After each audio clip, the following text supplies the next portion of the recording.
Buen día, familia amada. Gracias por una vez más dejarnos entrar a su hogar en estos días difíciles donde tenemos que estar unidos, aunque sea por las redes sociales, pero verdaderamente seguir recibiendo el alimento y la palabra de Dios que hoy tiene para nosotros. Y bueno, hoy el título de nuestra predicación, de nuestro mensaje es Pongámonos a cuentas. Siempre esta palabra algún día nos llega, ¿verdad? Siempre debes algo a alguien, siempre hay alguien que pedir perdón, alguien a quien perdonar. Así que hoy el Señor pone esa palabra en nuestro corazón, pongámonos a cuentas. Yo no sé a quién le debas, lo que sí sé es que le debemos mucho al Señor. Y yo creo que esta palabra tiene mucho que ver en el que hoy tú y yo nos pongamos a cuentas con nuestro Creador. Hoy la cita que vamos a utilizar es Isaías capítulo 1. Así que yo quiero que vayan conmigo a Isaías capítulo 1, del verso 1 al verso 9. Y vamos a leer la porción de nuestra escritura. Dice: visión de Isaías, hijo de Amós, la cual vio cerca de Judá y Jerusalén en días de Usías, Jotam, Acaz y Ezequías, reyes de Judá. Oíd, cielos, y escuchad, tú, tierra, porque habla Jehová. Crié hijos y los engrandecí, y ellos se rebelaron contra mí. El buey conoce a su dueño, y el asno el pesebre de su señor.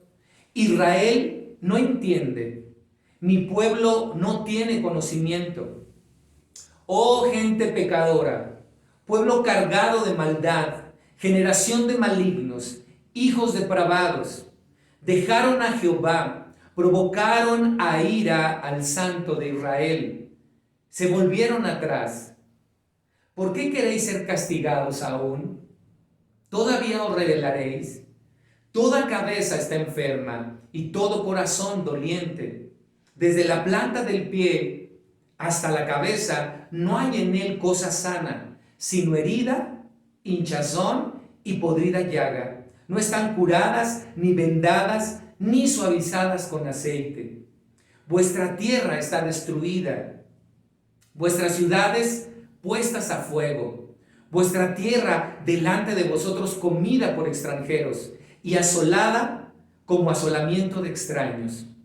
Y queda la hija de Sión como enramada en viña y como cabaña en melonar, como ciudad asolada.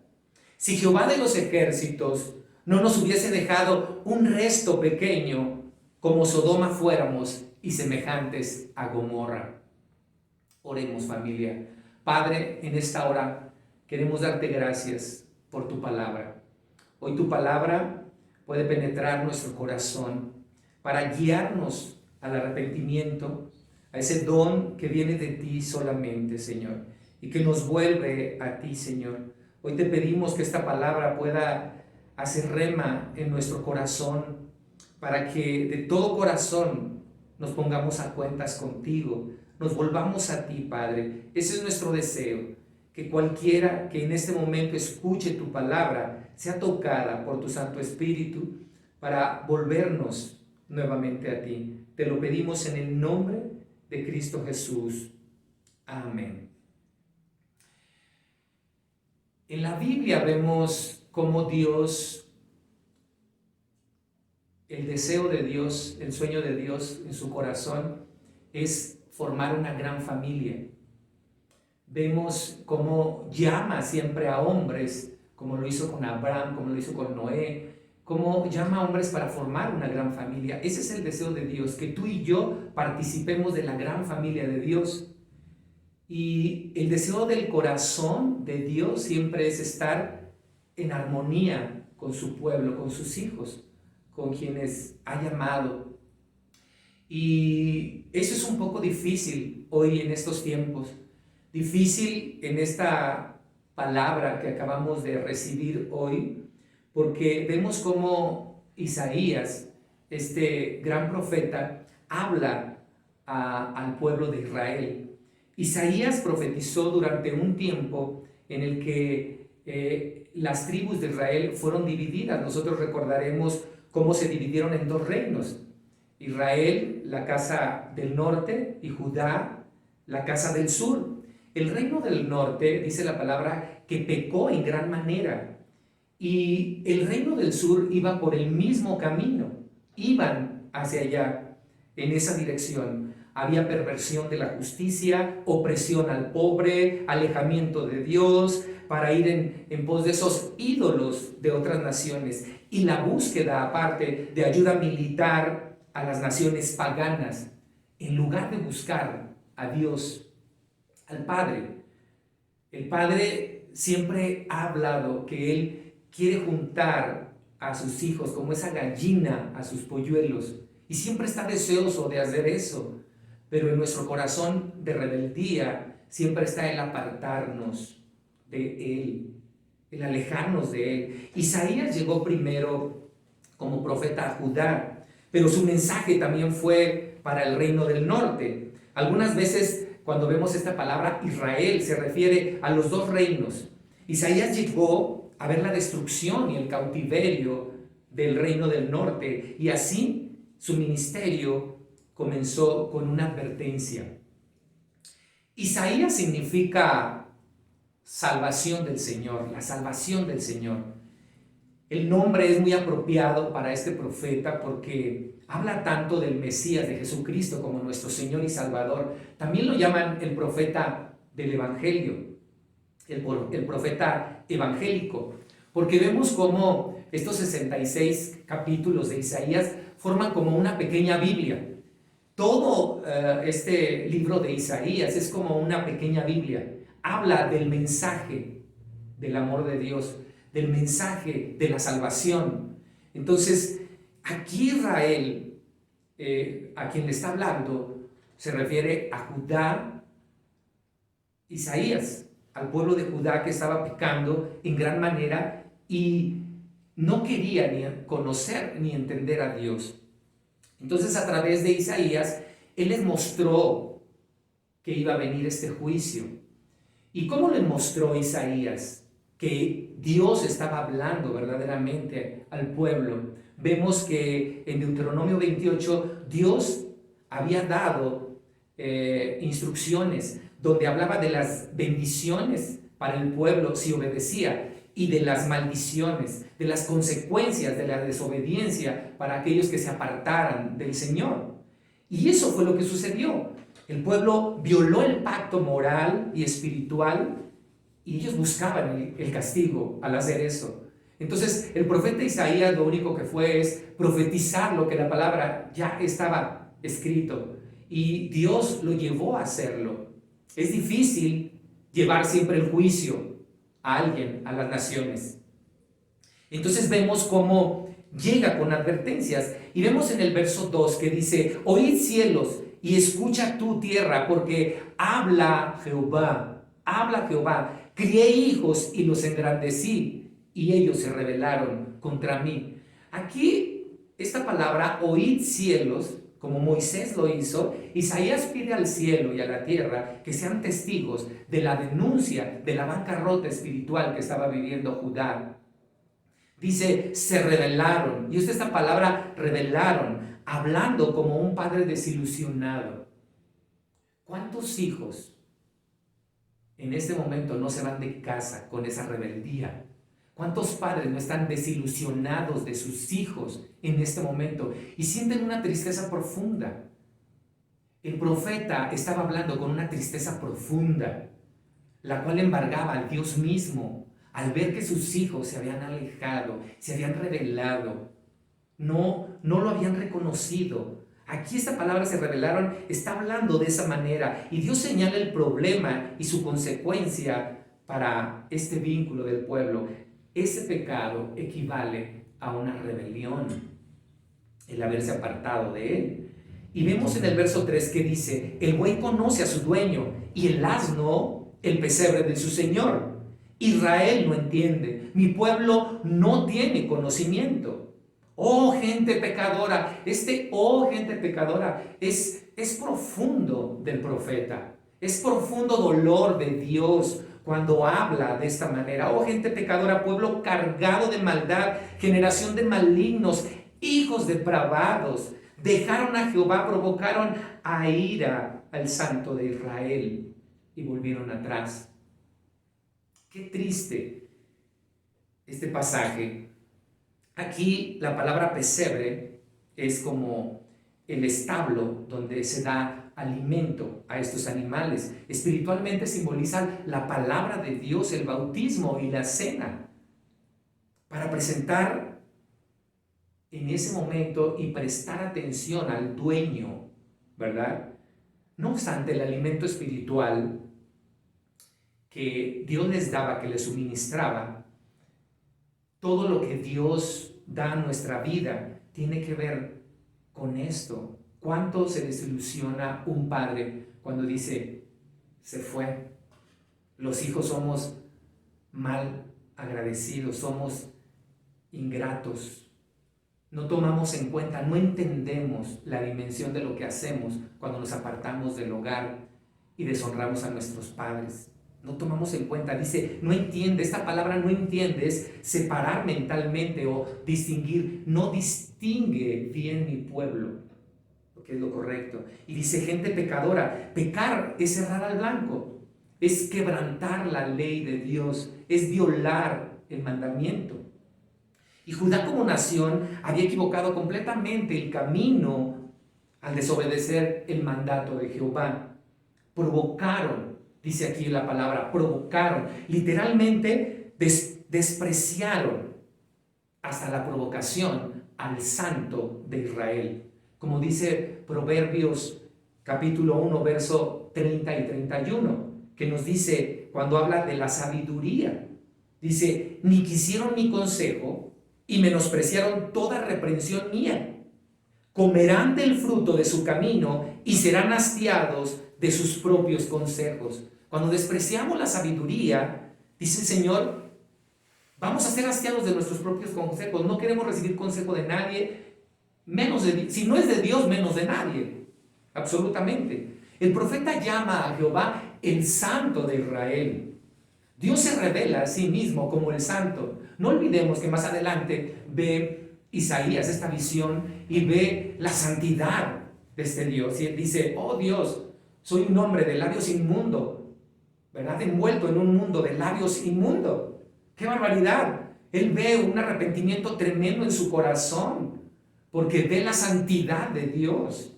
Necesitamos realmente ver la santidad de Dios para llegar a un arrepentimiento genuino. Él le llama así porque Él es santo, santo, santo ante una nación pecadora. Y la naturaleza de Dios no ha cambiado, sigue siendo la misma. Primera de Pedro, capítulo 1, verso 15, y 16, miren lo que nos dice. Sino como aquel que os llamó es santo, sed también vosotros santos en toda vuestra manera de vivir, en toda. Porque escrito está, sed santos porque yo soy santo. Dios siempre quiere un pueblo, una familia, ¿para qué? Para que se manifieste su gloria. Para que el pueblo santo dé a conocer a ese Padre santo, a ese Padre amoroso, a ese Padre que verdaderamente nos ama, como lo hizo Jesús al darnos a conocer al Padre cuando vino. Y vemos en 1 de Pedro, capítulo 2, verso 9, que nos dice, mas vosotros sois linaje escogido, real sacerdocio, nación santa, pueblo adquirido por Dios, para que anunciéis las virtudes, ¿las qué? Las virtudes de aquel que nos llamó de las tinieblas a su luz admirable. Ese es el propósito de Dios, glorificarse, darse a conocer a través de su familia amorosa, mas el pueblo no lo estaba haciendo. Aquí cuando habla de que Él nos ha escogido como ese linaje verdaderamente, es la palabra eclectos. Eclectos, de ek, fuera de, y lego, recoger, juntar. La palabra designa a alguien que ha sido seleccionado para prestar un servicio santo y recibir un privilegio especial. Dios dice que había engrandecido a sus hijos al darles todo, al darles abundancia. Dios nos engrandeció a ti y a mí al darnos a su Hijo amado, al vestirnos con sus vestiduras de justicia, a otorgarnos el perdón que no merecíamos. Merecíamos el infierno, merecíamos la muerte. Hoy día el Señor quiere que nosotros nos pongamos a cuentas con Él. Nadie puede llegar al cielo si antes no se ha puesto a cuentas aquí en la tierra con el Padre. No podemos decir, bueno, cuando llegue a la presencia de Dios, Dios va a tener misericordia de mí. No, hoy está teniendo Dios misericordia de ti, de mí. Hoy nos está llamando a ponernos a cuentas. Hoy está llamándonos a un arrepentimiento sincero. Mientras el pueblo de Judá seguía pecando, no tendría la ayuda de Dios y estaría aislado. ¿Te das cuenta? Eso sucede cuando alguien está en pecado y está aislado. Es porque verdaderamente te sientes solo, te sientes separado de Dios. Recuerda que Él no te abandona. Nuestros pecados nos separan de Él. Nuestros pecados son el impedimento que está en este momento, el que podamos tener ese gozo de la salvación. Vemos en el verso 5 que nos dice, ¿por qué queréis ser castigados aún?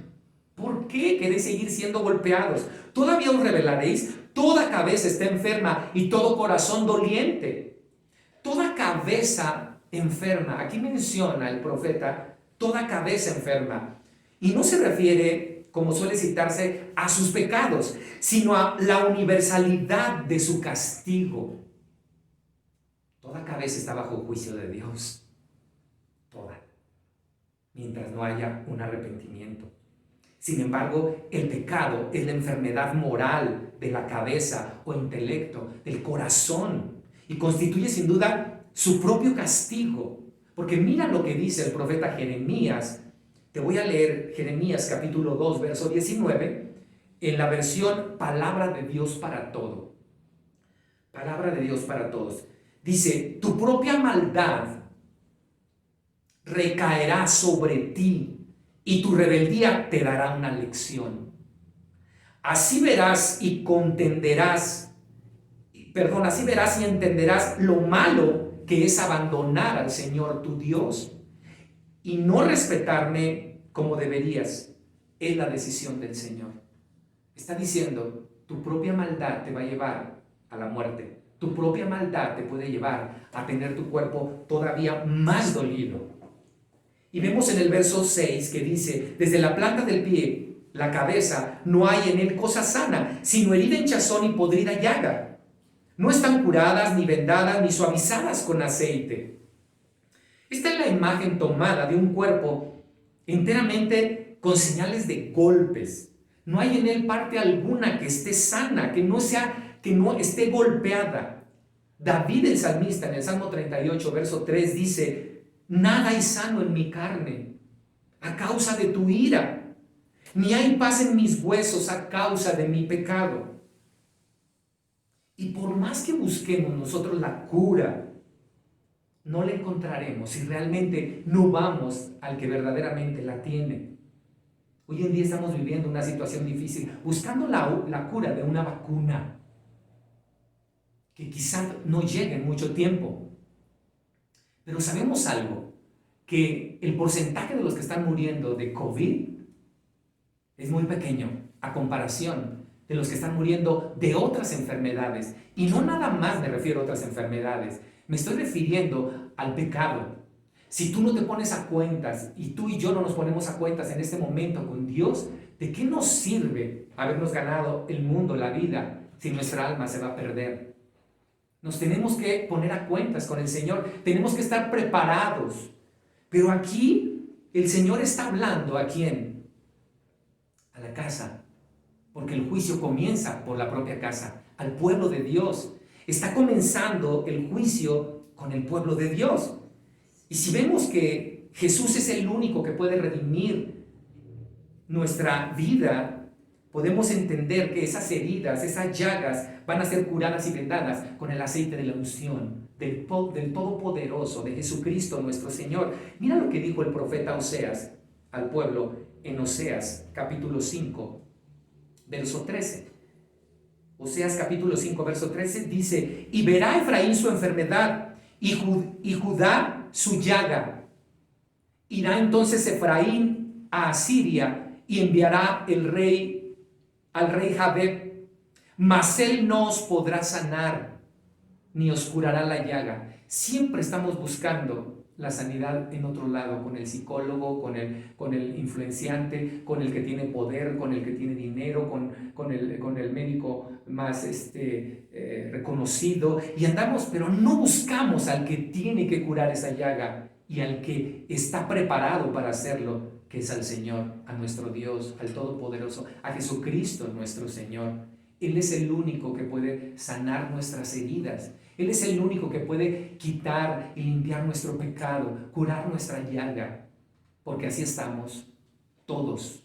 Así llegamos todos a los pies del Señor, llenos de moretones. Nuestro cuerpo está así, de esa manera, porque nuestro cuerpo está cargado de pecado.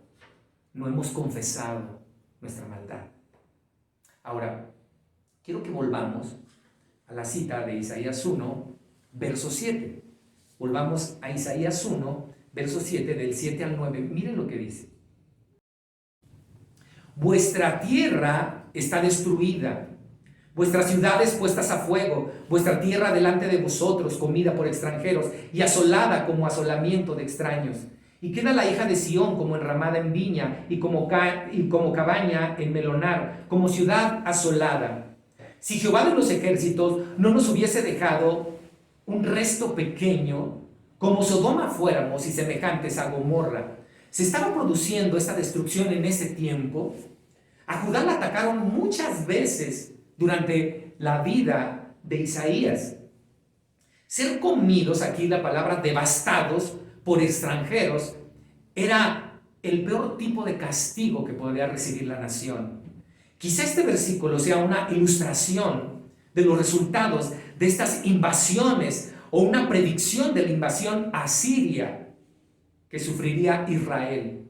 Y es probable que señale la futura invasión de Judá por los babilonios, así como la caída de Jerusalén en el 586 a.C. El profeta dice: Sodoma y Gomorra, que fueron las ciudades que Dios destruyó completamente debido a su gran maldad, él menciona a estas ciudades. Y se mencionan en otras partes también de la palabra de Dios como ejemplo del castigo, del juicio de Dios por el pecado. Pero siempre quedaría un resto pequeño, como hemos visto, de sobrevivientes que Dios perdonaría porque han sido fieles y leales a Dios. Ahora regresemos al verso 10, del 10 al 20, porque aquí viene lo interesante. Aquí es donde Isaías llama al arrepentimiento y hace un llamado verdadero. Y miren lo que nos dice la Biblia. Me gustó escoger este pasaje en la Biblia, el lenguaje actual. La traduce el lenguaje actual y miren ustedes cómo lo dice.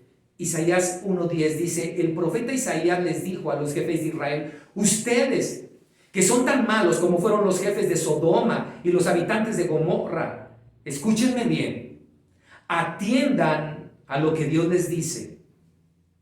Isaías comparó a estos gobernantes del pueblo de Judá con los gobernantes de Sodoma.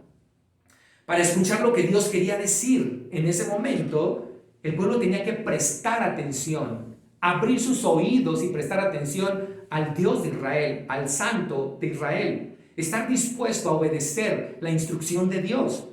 Cuando no entendemos el mensaje, entonces es porque no estamos poniendo atención. Cuando te metes a la palabra y no estás entendiendo lo que Dios está hablando a tu vida, no estás prestando atención a lo que Dios quiere hablar a tu corazón. Prestemos atención, porque Él nos habla. Y luego en el verso 11 nos dice: Dios les advierte: ¿por qué me traen tantos animales para presentarlos en mi altar? Ya estoy harto de esas ofrendas. Me da asco ver tanta sangre de toros, carneros y cabritos. Yo nunca les he pedido que me traigan esos animales cuando vienen a adorarme. Solo vienen para ensuciar mi templo y burlarse de mí. Váyanse de mi templo. Para mí esas ofrendas no tienen ningún valor. Ya no quiero que las traigan. Y no me ofrezcan incienso porque ya no lo soporto. Tampoco soporto sus fiestas de sábado y luna nueva, ni reuniones de gente malvada. Me resultan tan molestas que ya no las aguanto. Eso dice Dios. Dios estaba descontento con los sacrificios, pero no revocaba el sistema de sacrificios que inició con Moisés. Por lo contrario, estaba haciendo un llamado a una fe y devoción sinceras. En el verso 15 dice, ustedes oran mucho. Eso sí, ¿verdad? Oran mucho y oran, levantan las manos, pero yo no los veo ni los escucho. Han matado a gente, a tanta gente con las manos que levantan esas manos manchadas de sangre. Dejen ya de pecar. No quiero ver su maldad. Dejen ya de hacer lo malo y aprendan a hacer lo bueno. Ayuden al maltratado. Traten con justicia al huérfano y defiendan a la viuda. A pesar de que el pueblo no se avergonzaba por sus pecados, continuaba ofreciendo sacrificios por ese perdón. Las ofrendas y los sacrificios no significaban nada absolutamente ante Dios cuando surgen de un corazón impuro, corrupto. Dios quiere que lo amemos, que confiemos en Él y nos apartemos del pecado por completo. Después de esto, Él se agradará de esos sacrificios, de tiempo, de dinero, de servicio, de todo eso Dios se agradará después, pero es después. ¿Cuántas veces venimos a la iglesia a adorar, a alabar, estamos adorando, alabando? El Señor dice, no quiero escuchar tus alabanzas. Primero ponte a cuentas con el que estás mal, antes de que traigas aquí tu ofrenda. Primero ve y obedéceme donde tienes que ir. Primero ponte a cuentas conmigo. Reconoce tu pecado. A veces no hay tantita vergüenza en nosotros. No entendemos, dice la palabra, que el pueblo no entendía. Y dice el verso 18, vengan ya, vamos a discutir en serio, a ver si nos ponemos de acuerdo. Si ustedes me obedecen, yo los perdonaré. Sus pecados los han manchado como una tinta roja, pero yo los limpiaré. Los dejaré blancos como la nieve. Entonces comerán de lo mejor de la tierra. Pero si siguen siendo rebeldes, morirán en el campo de batalla. Les juro que así será. ¡Wow!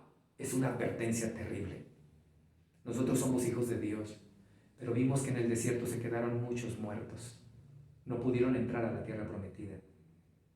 Hoy en día, tú y yo somos hijos de Dios porque hemos recibido la adopción, pero estamos siendo disciplinados en alguna área de nuestra vida. Y Dios quiere que volvamos a Él nuevamente.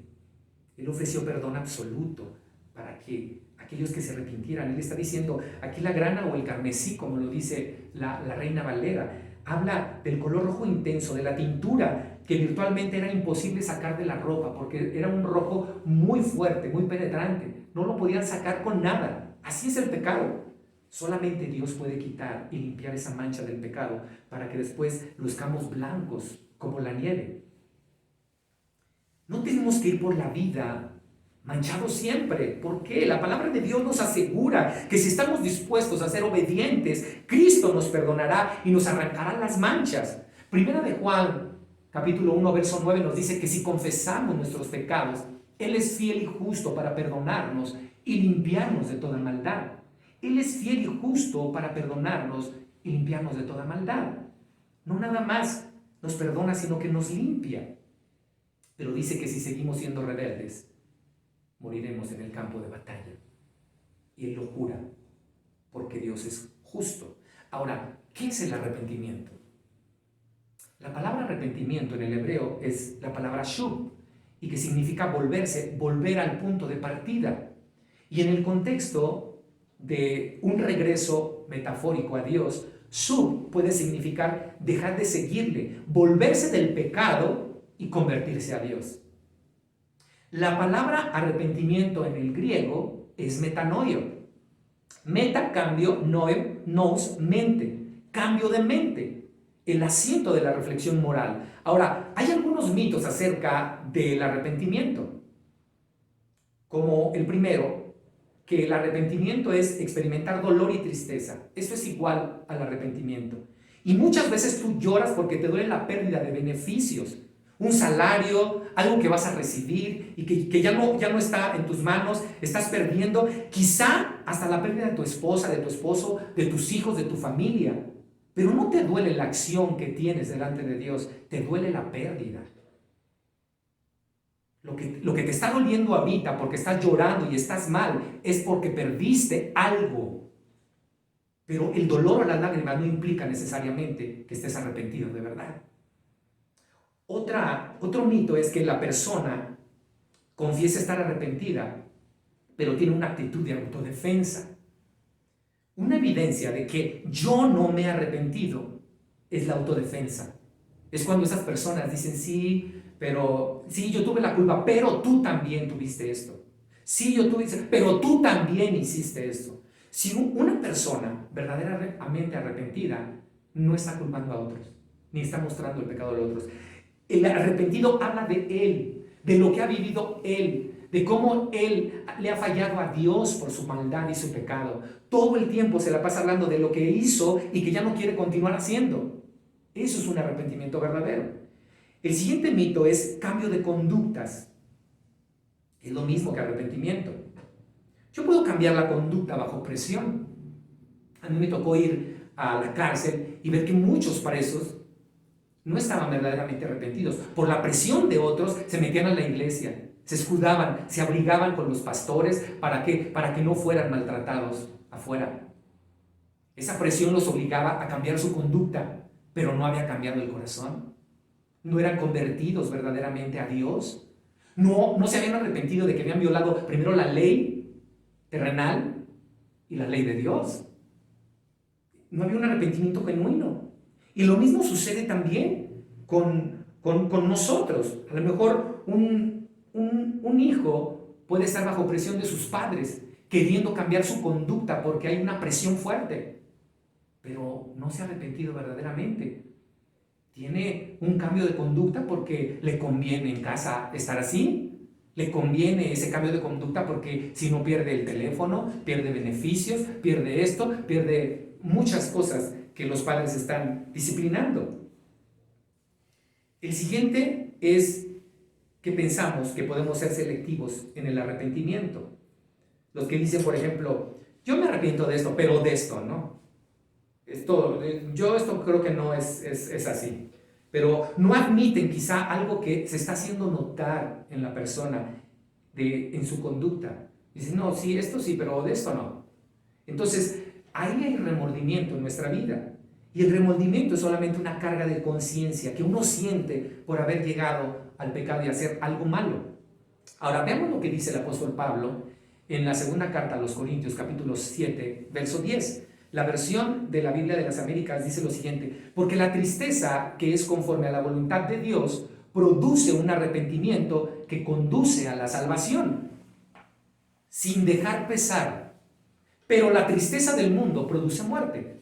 Aquí Pablo está hablando de dos tristezas. El tipo de tristeza que nos guía verdaderamente al arrepentimiento es el que es conforme a la voluntad de Dios, conforme a Dios, según Dios. Cuando verdaderamente te arrepientes delante de Dios porque le has fallado a Él antes que a tu prójimo, entonces puede llegar ahí a tu vida el verdadero arrepentimiento. Es a Dios al que le has fallado. Es con Dios con quien te tienes que poner a cuentas. El otro solamente va a producir muerte, no va a haber cambio. Por eso las iglesias están llenas de muertos, de gente que se la pasan todo el tiempo luchando contra eso, pero no se han arrepentido verdaderamente. No ha habido un arrepentimiento verdadero. Hay cambios de conducta, hay cosas por aparentar mi vergüenza. ¿Cómo? ¿Qué van a decir de mí? Aparentamos algo, pero no hemos sido convertidos aún. Y esto es difícil entenderlo. Es muy difícil. Comparemos el arrepentimiento del apóstol Pedro con el de Judas. El arrepentimiento que llevó a Pedro fue tremendo, porque vemos cómo los dos hicieron lo mismo, traicionaron al Señor. Mas uno dice que lloró amargamente. El apóstol Pedro lloró amargamente y no lo volvió a negar. Hubo un cambio verdadero. Hubo un seguimiento verdadero, puesto sus ojos en el autor y consumador de la fe, mas Judas fue y se ahorcó y murió. Entonces vemos cómo nos confronta. Es dificultoso ser confrontados por el pecado, y mucho más lo es librarnos de él. Pablo aquí felicita a los corintios por haber confrontado y resuelto los problemas que tuvieron. Tendemos a adoptar una posición a la defensiva cuando somos confrontados. Tú tiendes a tomar esa posición de estar todo el tiempo a la defensiva cuando alguien te confronta con tu pecado. Hermano, eso es una bendición. Porque Pablo aquí dijo, bueno, no me alegro por haber hecho esto, por haberlos confrontado. Me alegro de que verdaderamente funcionó la confrontación y ustedes ahora se han arrepentido y entró la gracia y la tristeza según Dios para que ahora ustedes fueran restaurados. De eso se alegró el apóstol. Dijo, mas no me alegro de que estés en este momento viviendo un proceso difícil, el poder quitar tu orgullo en este momento. Aceptemos la confrontación, amados, como un medio para nuestro crecimiento y hagamos todo lo que podamos a fin de corregir los problemas que nos afectan y llevárselos a Dios, ponernos a cuentas con Dios. Quiero terminar con esto. Hay un pasaje en la palabra de Dios, que es el Salmo 51, donde encontramos al mejor ejemplo del arrepentimiento verdadero, que es David. David fue un hombre conforme al corazón de Dios. ¿Por qué? Porque verdaderamente recibió la confrontación. Cuando Natán lo confrontó por su pecado, porque había cometido adulterio y había, no obstante, matado a Urías, había cometido homicidio, él lo recibió. Y él dijo, en verdad he pecado contra Dios. En verdad contra él es que lo he hecho.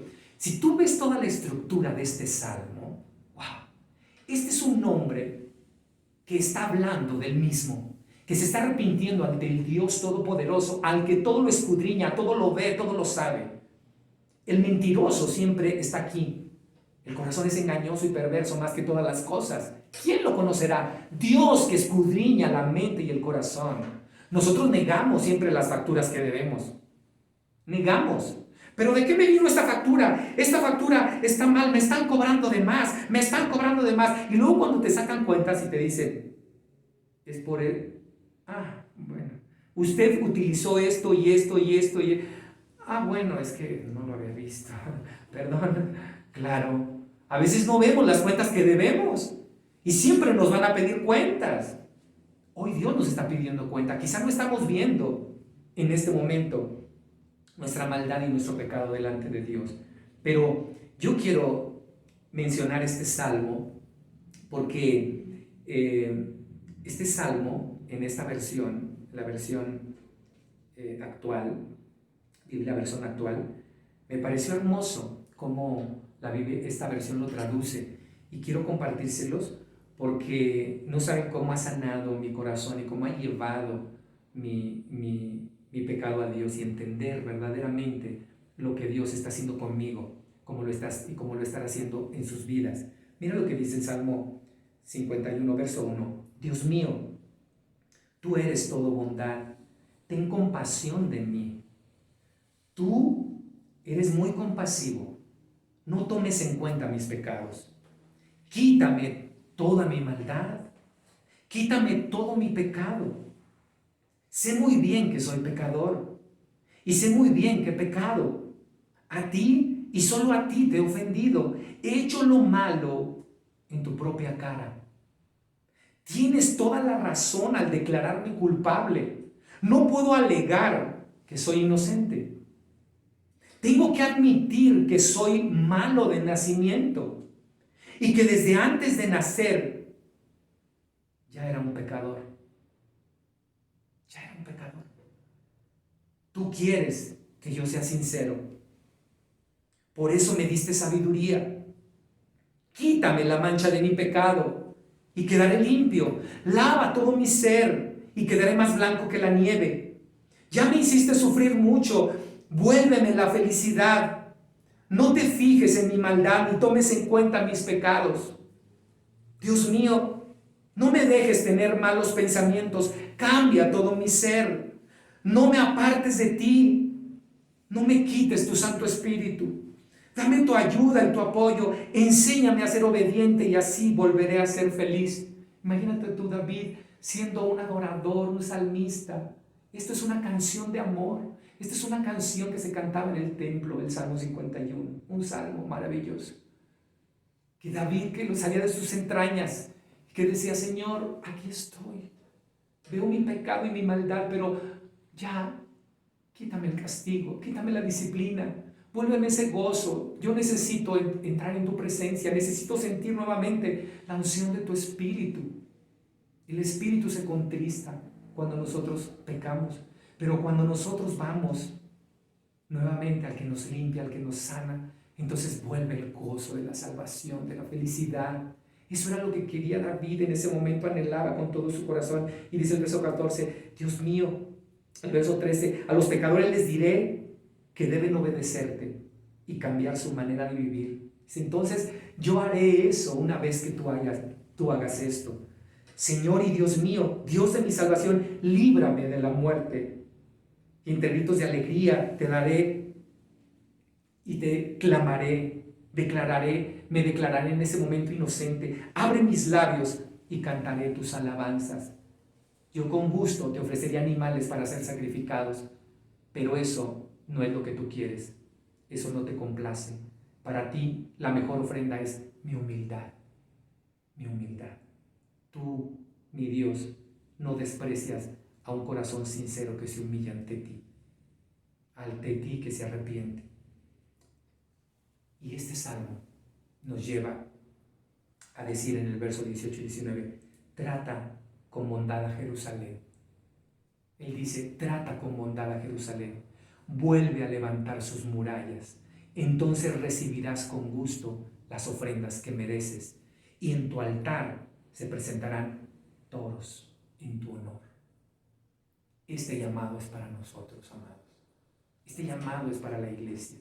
Este llamado es para que lleguemos a ese arrepentimiento verdadero y entendamos que soy yo el que tengo que ponerme a cuentas con Dios. Que no es el que me hizo, que no es soy yo el que tengo que estar ante su presencia y doblar rodillas y ser humilde ante Él para recibir el perdón verdadero, para recibir el arrepentimiento verdadero de un corazón que ha fallado al Dios Santo. Eso es lo que yo deseo de todo corazón, que en todo lugar, en todo momento, se esté produciendo en este momento esa tristeza según Dios, que nos lleve a mostrar ahora la gloria de Él, que nos lleve a mostrar ahora cuán agradecidos estamos con ese Dios, que volvamos nuevamente al principio, como esos hijos que se olvidaron de sus padres y los deshonraron, que vuelvan al principio y que seamos agradecidos de dónde nos sacó el Señor. ¿Dónde estábamos cuando el Señor nos limpió, nos perdonó y nos puso una túnica nueva como el hijo pródigo? ¿Dónde estábamos? Comiendo algarrobas. Estábamos en bancarrota. Pero no olvidemos de dónde Dios nos sacó. No olvidemos lo que Dios ha hecho en nuestra vida. Por eso yo te invito hoy a reflexionar, a ponerte a cuentas con el Señor. Hoy quiero de todo corazón que hagas esta oración.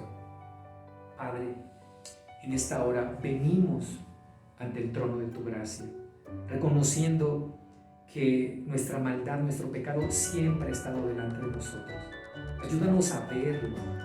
Tú eres quien escudriña el corazón. Espíritu Santo, tú nos convences de pecado, justicia y juicio. Tú convences al pecador de lo mal que ha hecho. Hoy queremos volver a tu camino. Hoy queremos glorificar tu nombre. Hoy queremos declarar que solo en Cristo Jesús hay salvación.